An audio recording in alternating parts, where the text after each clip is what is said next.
Bienvenidos a Este Oeste. En esta ocasión vamos a conversar un poco con dos analistas. Uno es sociólogo, Bernardo Arévalo de León, y uno es analista político, Gustavo Porras.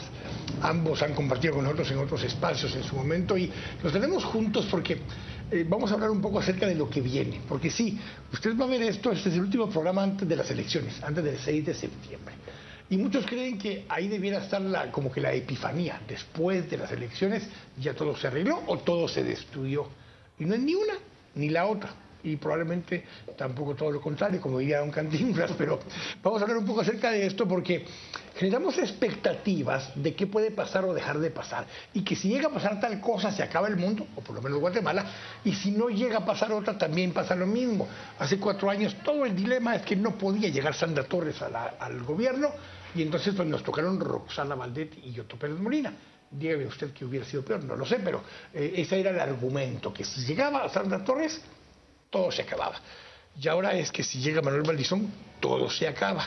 Y probablemente la verdad está en algún punto intermedio de estas historias que hemos construido. Y ambos escriben, tienen sus columnas. Bernardo escribe en nómada.gt. Las últimas 2 columnas tienen mucho que ver con esto que estamos hablando. Y lo mismo Gustavo. Ahí lo pueden encontrar, aparte de los artículos en los medios donde publica, está un blog que se llama gustavoporras.wordpress.com. Word de palabras. Sí, wordpress.com, ahí pueden encontrar usted también los artículos de Gustavo. Los dos han escrito una columna con un nombre similar. Una es Esto apenas comienza y la otra Esto apenas empieza. Y la más reciente de Gustavo es Jaque Mate. Vamos a hablar un poco acerca de lo que dice Jaque Mate. Y Bernardo acaba de escribir una que habla de las 3 claves mínimas para refundar el Estado. Ese es el título de la columna. Así que, bienvenidos ambos. Muchas gracias. Muchas gracias, Quique.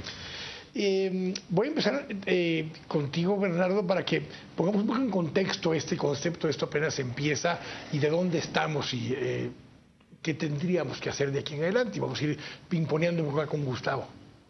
¿Cómo no? Bueno, yo creo que un poco el ejercicio central es hacer una especie de balance de qué se ha logrado desde marzo hasta acá. Existen 2 campos, algunos que creen que se ha logrado mucho y que prácticamente el cambio ya sucedió, y otros que no ha cambiado nada porque los diputados siguen haciendo lo que quieren, la Corte de Constitucionalidad no funciona.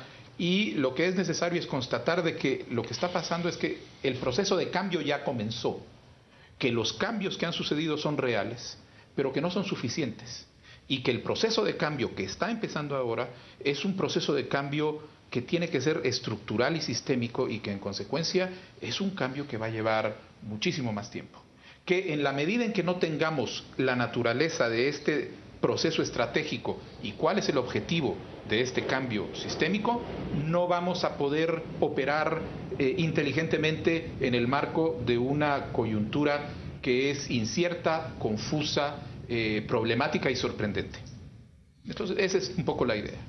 Gustavo, bajo esa misma lógica, porque contigo hemos venido hablando todavía no solo de lo de marzo para acá, sino que cambios estructurales, generales que ha visto el país. Sí, yo coincido plenamente con lo que ha planteado Bernardo. Yo creo que algo muy importante es que todo este movimiento de repudio a la corrupción que se ha desvelado no vaya a traducirse en un repudio general a la política, porque entonces volvemos a las mismas, ¿verdad? Se habla de que hay que renovar la política, pero yo digo, la renovación no depende simplemente de que se modifique la ley electoral y de partidos políticos. Si no cambian las personas, no cambia nada. Ya está sobrado, comprobado y visto que pueden haber mecanismos, por ejemplo, para el control del gasto público y por la probidad, como el CIAF, que gana un premio mundial a la transparencia. Sin embargo, depende de quién lo opere, porque de todas maneras todo esto ha resultado ineficiente. Entonces, ojalá que lo ocurrido, bueno, muestre uno que efectivamente renuncie o no renuncie el presidente. Digamos, si renuncia, pues es una victoria del movimiento ciudadano y tiene una determinada importancia, y si no renuncia, pues de todas maneras no cambió nada de fondo, y todo lo tenemos por delante en términos de transformación. Digamos, ahora ha sido un poco como la fase de castigar la corrupción y sentar un precedente, pero no hay que quedarse dando vueltas en lo mismo, sino ver para adelante. Tú decías que lo que hay que cambiar son las personas, pero las últimas 3 legislaturas en promedio han cambiado entre 88 y 90 diputados. Tampoco fue suficiente cambiar el 60% del Congreso. No, cuando me refiero a que cambien las personas, digamos que haya una nueva expresión política, que este movimiento contestatario, digamos, no todos, porque es imposible, pero que pudiera dar lugar a una participación política renovada que tendrá que constituirse en partido, porque así es el sistema. De lo contrario, pues yo lo planteé en uno de mis artículos, seguirá siendo un profeta desarmado, como dijo Maquiavelo, que no tiene los medios para cambiar nada y que de nueva cuenta se atiene a algo que yo creo que es obvio para todos. Lo que saldrá de las elecciones no es ni mucho menos un cambio cualitativo. Lo que sí, y aquí concluyo, es que quien llegue va a tener una oposición muy fuerte desde el principio, puesto que es evidente que esta ciudadanía inmensa que se movilizó en el paro, la gran mayoría no concuerdan con las opciones que puedan llegar al poder. Entonces va a venir una situación compleja de un gobierno cuestionado, con pocos recursos y grandes desafíos. Bernardo, tú dentro de las 3 claves mínimas para la refundación del Estado, y en este artículo no mencionas de qué tipo de Estado y cómo, sino que simplemente son las condiciones mínimas para que se pueda dar. Mencionas justamente uno de los temas, la limpieza de este sistema político. Hablemos un poco de esa parte, ¿cómo lo planteas tú dentro de ese esquema? No, es un poco en la línea de la que está diciendo Gustavo. Se trata de un recambio, pero no un recambio de personas dentro de un mismo sistema político clientelar. El problema del sistema es que es un sistema de partidos que está construido sobre una lógica clientelar. El partido crece a medida en que tiene acceso a los recursos públicos, y esos son los recursos que le sirven para encontrar seguidores.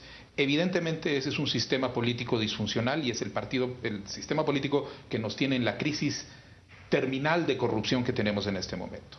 Lo que hay que ir y avanzando es hacia un sistema de partidos políticos programático, ideológico, en donde lo que haya es propuestas alternativas sobre la conducción pública que le van a permitir a los ciudadanos escoger entre distintas propuestas sustantivas. Pero eso implica un cambio que va más allá de las personas para incluir a las estructuras partidarias y a las formas como los partidos funcionan. Y por eso la importancia de la agenda de reformas a la ley electoral que está planteada y que habrá que retomar el 15 de enero independientemente de lo que suceda con estas elecciones. Pero, a ver, porque no saben esa lógica, venimos de un modelo que era programático e ideológico.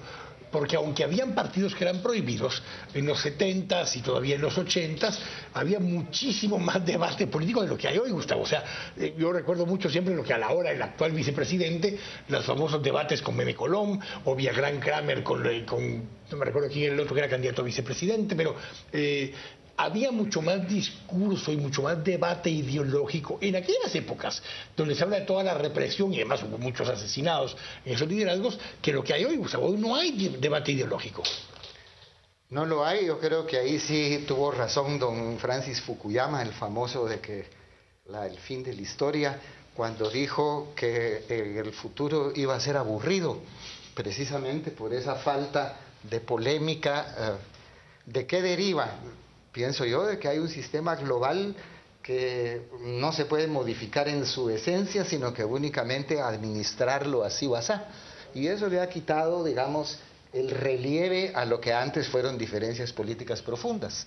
Por ejemplo, pongamos el caso francés. Sarkozy era alguien de la derecha tradicional francesa, digamos. François Hollande es socialista. ¿Cuáles son las diferencias de fondo en la gestión? Muy pocas. Entonces, eso le ha desdorado el tema de la política. Pero yo quisiera retomar algo que planteó Bernardo, que es esto del carácter clientelar de los partidos, y enfatizar en que yo sostengo que la reforma más importante para el sistema político está en la ley de servicio civil. Porque mientras haya ese enorme grado de discrecionalidad para otorgar cargos, puestos, etcétera, etcétera, es imposible hacer un partido no clientelar.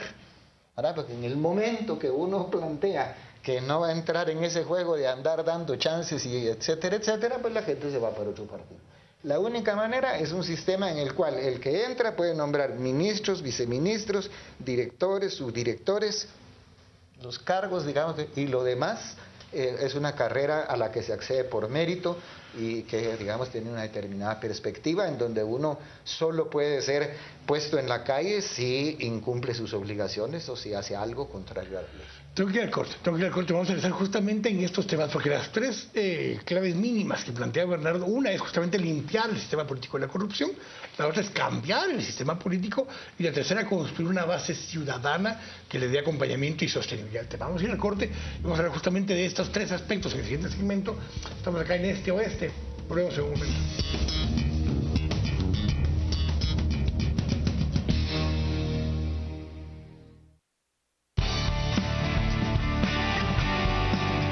Estamos presentando Este Oeste.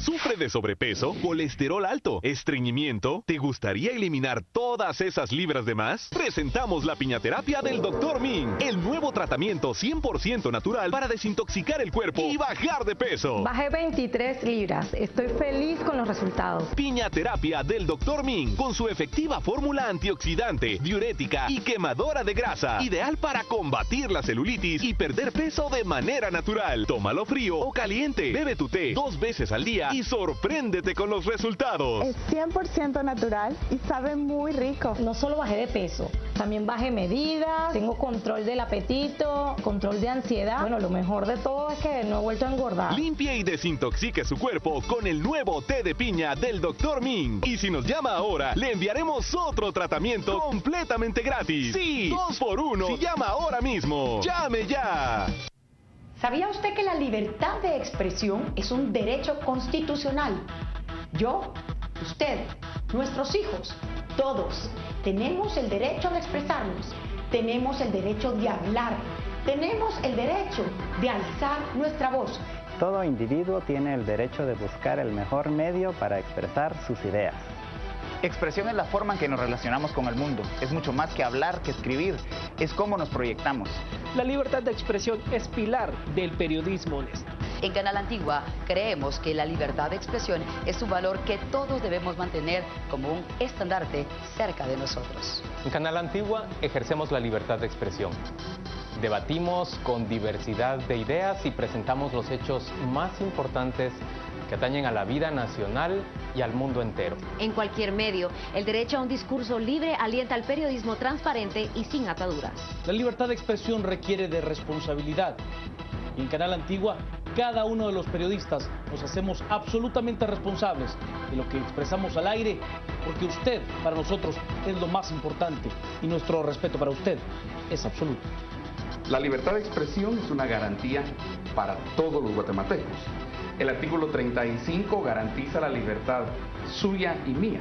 Por eso es que cuando su libertad está siendo violentada, su libertad de expresión, la mía también. Y cuando la mía es violentada, la suya está siendo violentada. Porque la libertad de uno garantiza la libertad de todos y la de todos garantiza la libertad suya y la mía. Sin nuestra libertad de expresión será muy difícil defender nuestros otros derechos a la vida y a la propiedad. Defiende tu libertad de expresión. Limitar la libertad de expresión sería cercenar la libertad individual y la dignidad de la persona. Poder emitir libremente nuestro juicio es indispensable para el avance de la sociedad. Sin juicio crítico y debate es imposible el progreso. ¿Puede usted vivir sin pensar? ¿Puede usted vivir sin decir lo que piensa? Yo no puedo.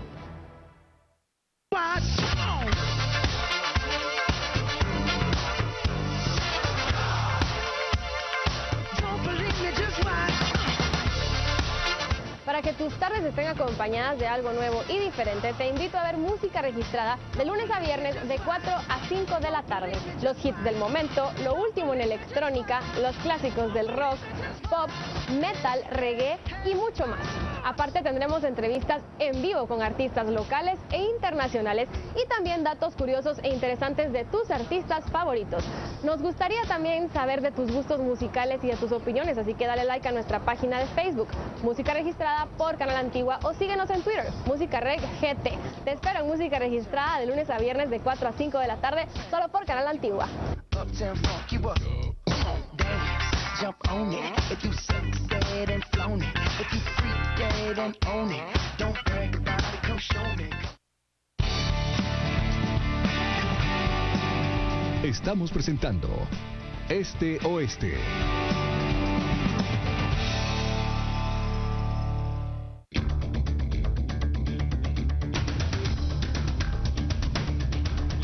Estamos a enfocar Este Oeste, y parte de lo que estamos discutiendo hoy con Gustavo Porras y con Bernardo Arévalo, que lo vamos a hablar más en el último segmento, es el manejo de expectativas, que es el último tema que vamos a hablar, porque se vuelve peligroso poner expectativas de qué va a pasar, y cuando no pasa todo se derrumba. Entonces vamos a hablar un poco acerca de esto, porque hay cosas que se han derrumbado en el camino y otras nuevas que han surgido. Pero hablemos de los tres temas. Un tema que plantea Bernardo es el tema de que hay que terminar de sacar a los corruptos del sistema, ya lo hablamos un poco en el segmento anterior. El segundo es cambiar el sistema.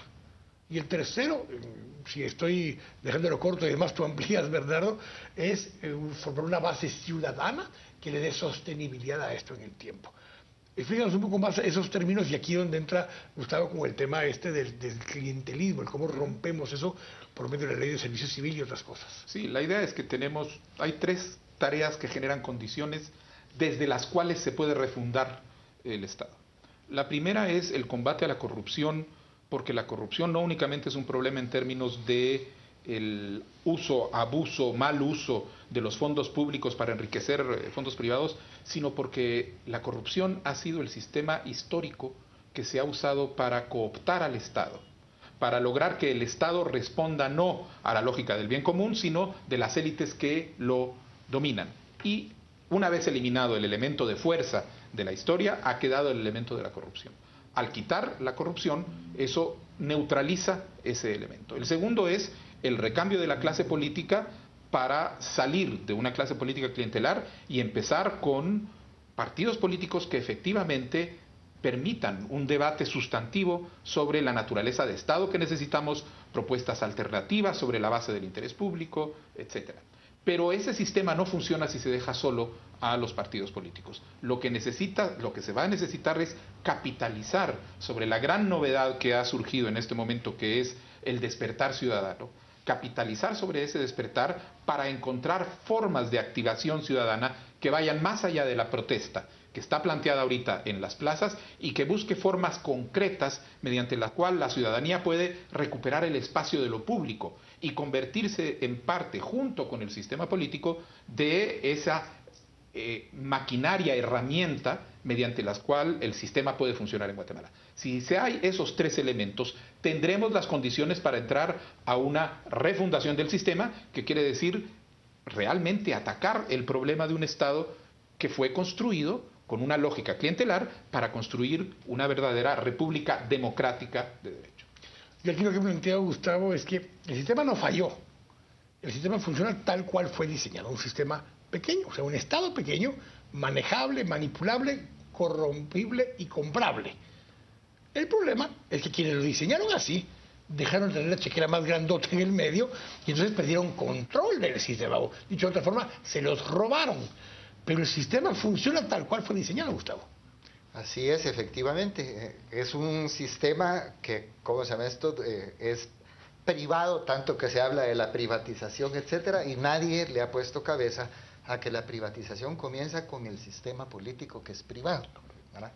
Y yo creo que ahí es donde pienso que la ciudadanía tiene que poner mucho de su parte, en el sentido de que el interés por la política, que tiene que ser derivado de esto, permita una conciencia ciudadana más desarrollada, porque, por ejemplo, para romper esto del el sistema patrimonial partidista, llamémosle, se necesita financiamiento público.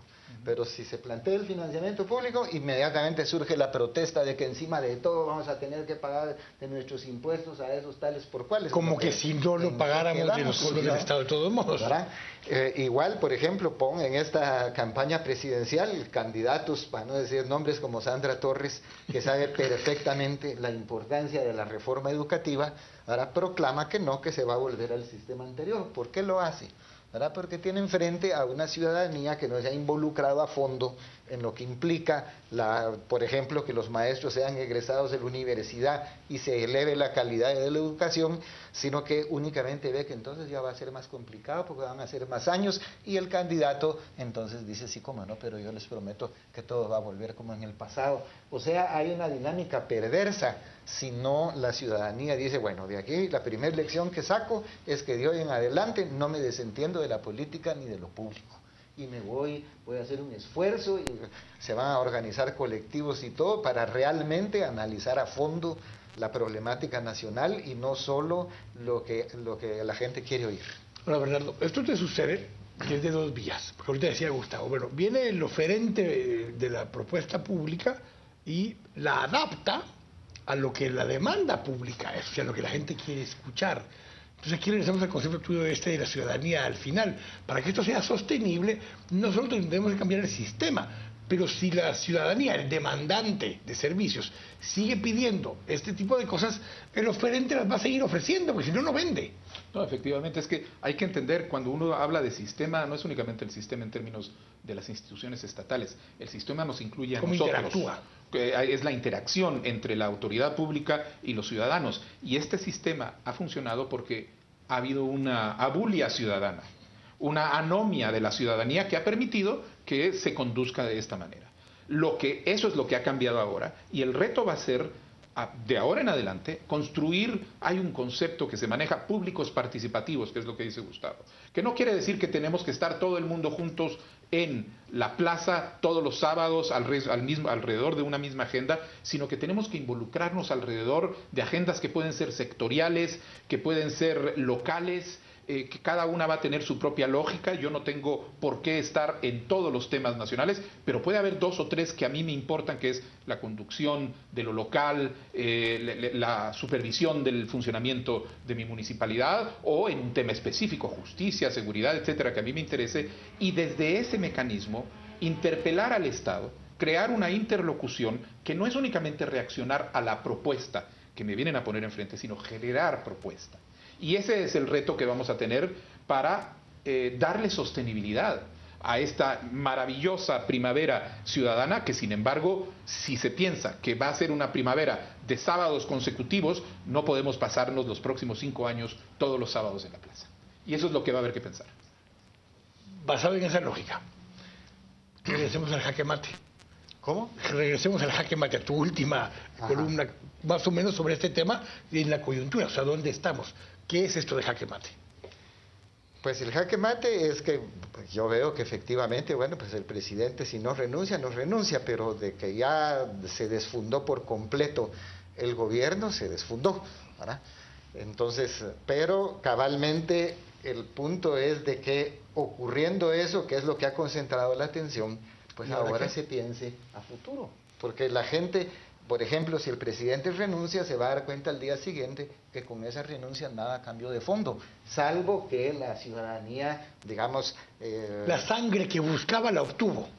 No le llamemos la sangre, sí, digamos, pero... Eso es lo que quieren. Pero el tema es, voy a evocar algo que dijo el ilustre padre de este señor, don Juan José Arévalo, que 6 meses después de la Revolución de Octubre, en un discurso, el presidente decía, ¿pero qué nos pasó? Si hace 6 meses estábamos todos unidos en contra de la dictadura, la aristocracia, los empresarios, los trabajadores, los campesinos, y ahora todos separados, todos fragmentados. Cada uno de los que participó se quiere arrogar para sí mismo el mérito de la revolución, etcétera, etcétera. Es decir, Manuel Galich contra Arana, contra Arbenz, contra... Y ahí ponemos en la lista. Y la población un poco replegada, ya no participativa. Porque ya la meta se había obtenido. Vamos a ir antes para que de verdad los guatemaltecos nos veamos en un espejo histórico. Hay un libro muy interesante de Jacobo Hafkens, que fue el primer cónsul de los Países Bajos en Centroamérica. Y entonces él, por ejemplo, habla de la Guatemala 3 años después de la independencia. Y dice, pues aquí nada cambió. ¿Verdad? La misma élite que gobernaba sigue. La gente tiene el mismo trato, etcétera, etcétera, etcétera. Muy al contrario del Salvador, ¿verdad? En donde la gente en la calle se trata de ciudadano y donde las asambleas están repletas siempre de gente que participa y dice y vuelve. Ahí estamos pintados. Entonces es una tendencia profunda que los guatemaltecos tenemos que romper. de esa inhibición, de ese encerramiento en lo mío, y pareciera que lo demás es ajeno, salvo cuando hay un momento de crisis. Yo por eso le puse a uno de los capítulos de mi libro, unidos en contra y divididos a favor. Y un temor al cambio, porque las dos cosas van de la mano. Ese repliegue en lo privado va junto con un temor al cambio que en el caso guatemalteco es realmente notable. Y volviendo a lo que decía Gustavo, es decir, en Guatemala la independencia, y esto sí es en contraste con el resto de América Latina, fue una estrategia contrainsurgente, que inclusive está plasmada en un documento. Tenían un documento que decía, para evitar que esto se nos salga de las manos, como pasó en México, en Haití, etcétera, lo tenemos que hacer nosotros y vamos a ir a convencer. Fue un plan que generó la independencia, cambió el sistema para que las relaciones de poder no cambiaran. Y eso es lo que tenemos que superar históricamente. El gato pardo. Sí, tengo que ir al corte, pero vamos a regresar un poco a las expectativas. ¿Qué escenarios hay? ¿Y cómo logramos mantener esa ciudadanía involucrada y prendida en esto si después de que pasen los acontecimientos más trascendentales y que ya está en la cárcel Roxana Valdetti, que el caso de Otto Pérez Molina está avanzando de una u otra forma que pues o termina en la cárcel ahora o termina en la cárcel el 15 de enero, pero que termina en la cárcel, va a terminar en la cárcel? ¿Y entonces qué? Y si de todos modos ganó Manuel Valdizón o ganó X o Y, ¿cambió algo o no cambió algo? Vamos a hablar un poco acerca de eso. Último segmento, ¿qué expectativas hay y entonces para dónde vamos? ¿Está aquí en este oeste? Volvemos en un momento.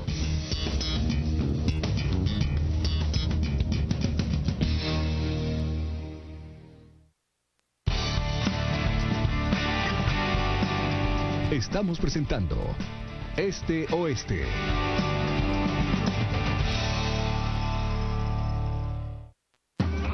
Destino 2016, elecciones generales.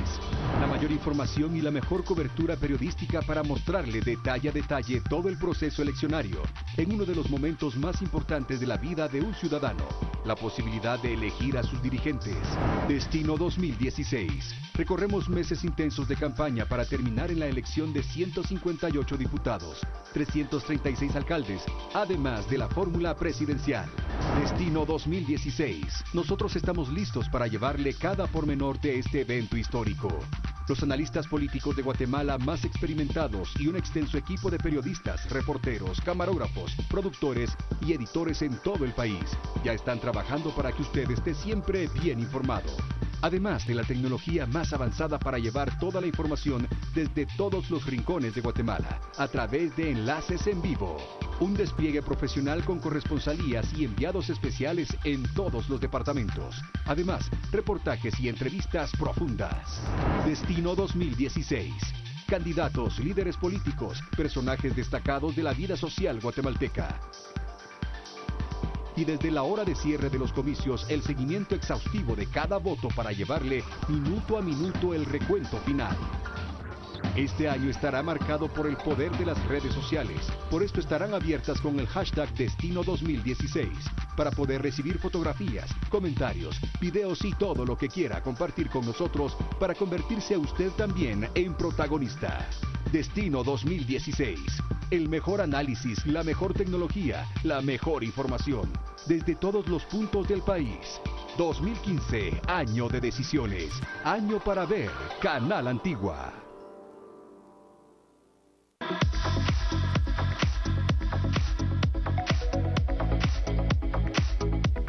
Motor en TV presenta los autos del ayer, aquellos que han formado la historia de la industria automotriz. También los vehículos más impactantes de todo el planeta, incluyendo aquellos que esperamos usted conduzca en el futuro.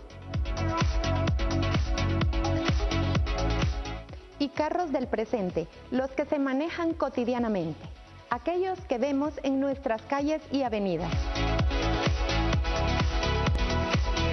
Motor en TV presenta la noticia automotriz en directo, desde donde sucede en nuestro país y...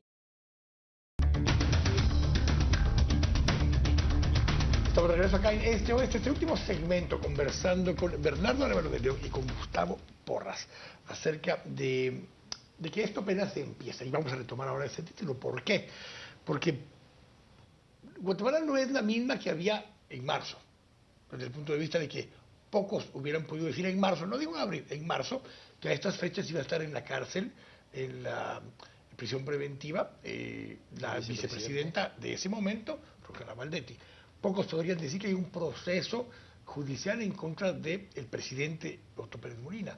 Pocos podrían decir que se venía derrumbando la candidatura de Manuel Valdizón por una serie de acontecimientos que se han venido dando. No era previsible o previsible eso que estaba pasando, pero se dio. Ahora, la expectativa de esa gente que ha estado en las calles es que esto ya cambió y que entonces a partir de mañana ya van a ganar las personas que ellos quieren y todo va a funcionar igual. Y eso no es así. ¿Qué va a pasar con esas expectativas cuando no suceda, o cuando de pronto suceda que el 14 de enero del próximo año don Otto Fernando Pérez Molina le entrega la banda presidencial a don Manuel Valdizón? Si esa es la foto de ese día, ¿qué cambió? Va a decir la gente. Gustavo. Ese es el punto, porque yo creo que no es aventurado decir que la gran mayoría de quienes se involucraron en el paro nacional coinciden también en que para qué elecciones, y no están de acuerdo con ninguno de los candidatos, digamos, que tienen posibilidades concretas de pasar a una segunda vuelta. Y entonces viene mucho esto de que si hay que abstenerse o votar nulo y tal y cual, pero yo creo que aún dentro de la realidad actual hay posibilidades, por ejemplo, de votar por fórmulas políticas que no tienen opción de triunfo, pero que sí pueden significar un cierto elemento de renovación. Yo creo que no todo está podrido en Dinamarca, y que, digamos, por ahí comenzar para ir viviendo, digamos, que esto es un proceso, porque eso es algo fundamental. En Guatemala siempre ha sido muy corto el tiempo entre la rebelión y el desánimo, ¿verdad? Como así fue con el derrocamiento de Estrada Cabrera, ¿verdad? Después la gente regresó a su casa, ya no se desinteresó, lo que se hubiera podido hacer se quedó botado.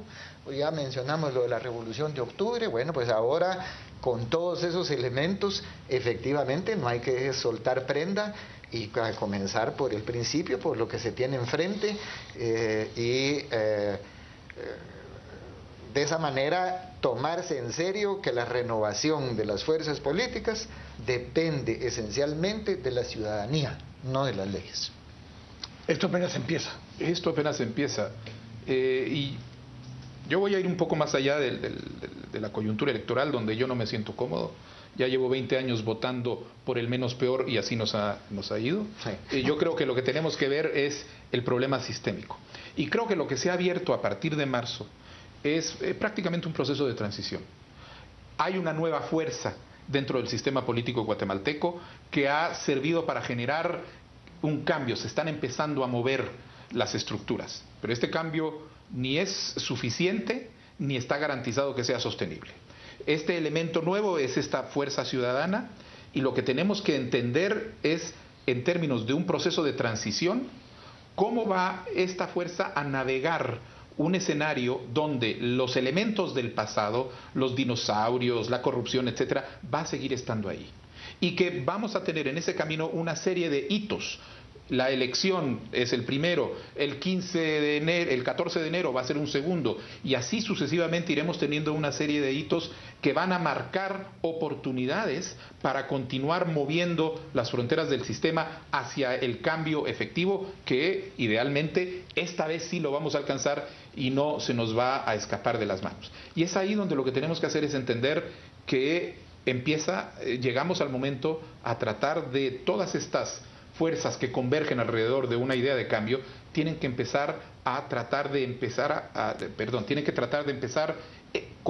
pensar conjuntamente qué es lo que hay que hacer, concordar agendas mínimas, empezar un proceso lo hablábamos antes, un proceso de construcción de lo que en relaciones internacionales se llama medidas de confianza mutua.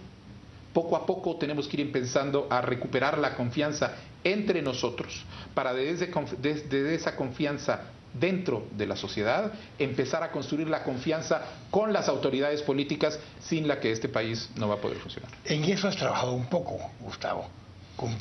generar confianza entre actores que han sido confrontados históricamente, y que entonces es difícil empezar a pretender tener agendas compartidas si siempre hay la sensación que el cuate este que está aquí a mi lado tiene alguna agenda oculta que yo no sé y no puedo confiar en lo que me está diciendo. Yo creo que la experiencia concreta del CES en este caso muestra que efectivamente, aunque no las cosas se dan de la noche a la mañana, hay posibilidades claras, y bueno, ha habido resoluciones por consenso del CES sobre temas, digamos, que no son muy polémicos, pero que lo han sido en alguna medida, y sin embargo se pueden lograr acuerdos.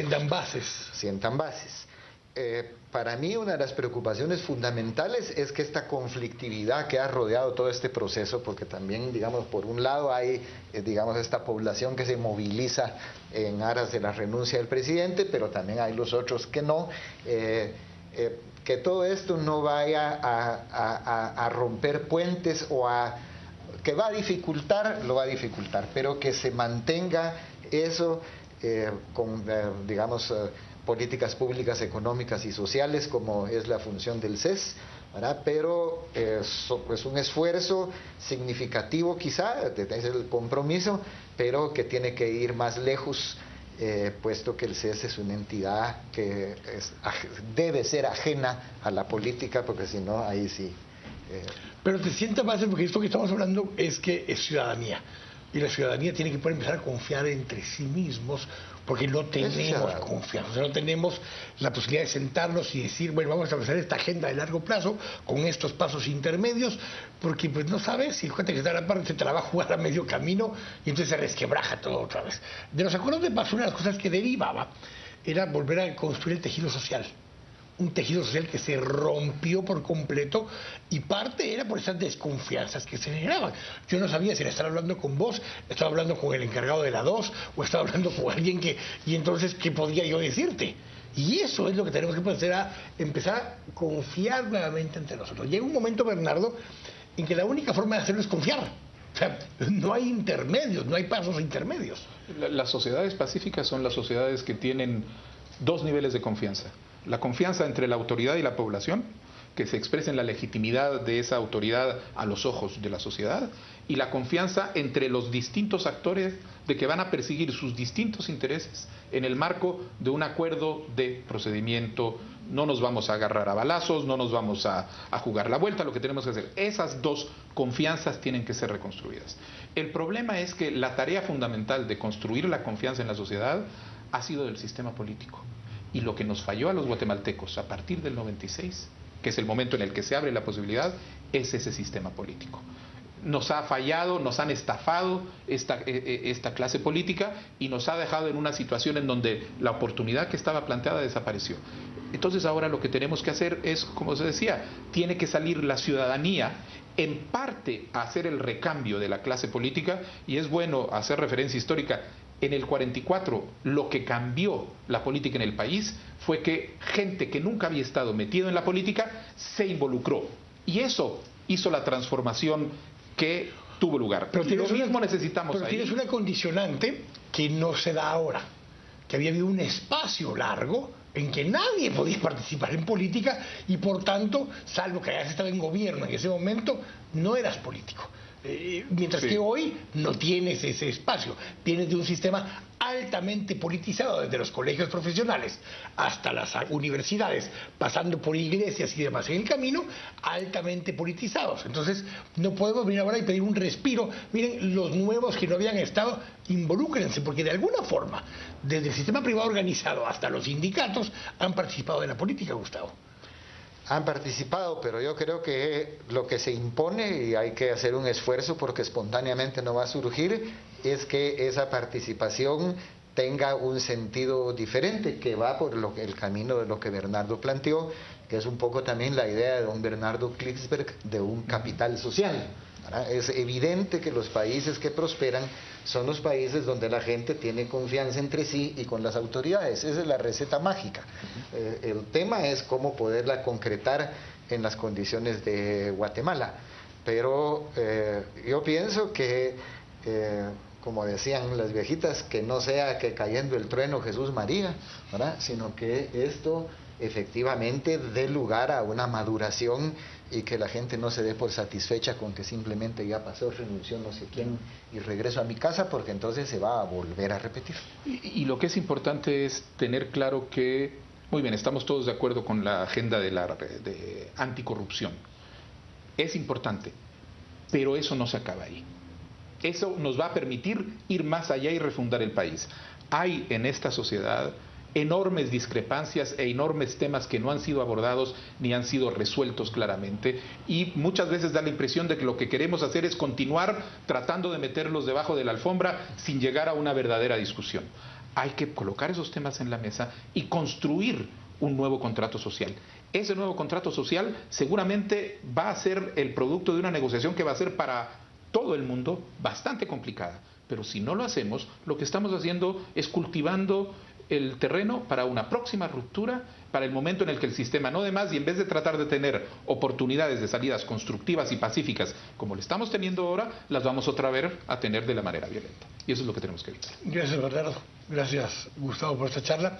Y en corto le digo esto. Lo que estamos hablando con Bernardo y Gustavo es que no podemos vivir bajo la teoría del chapuz, porque hemos venido chapuceando este sistema cuántas veces se le ocurre. En el 93 que le hicimos esto, que le hicimos lo otro, que si la reforma de no sé cuánto, que la reforma no sé qué. No, este sistema ya no funciona.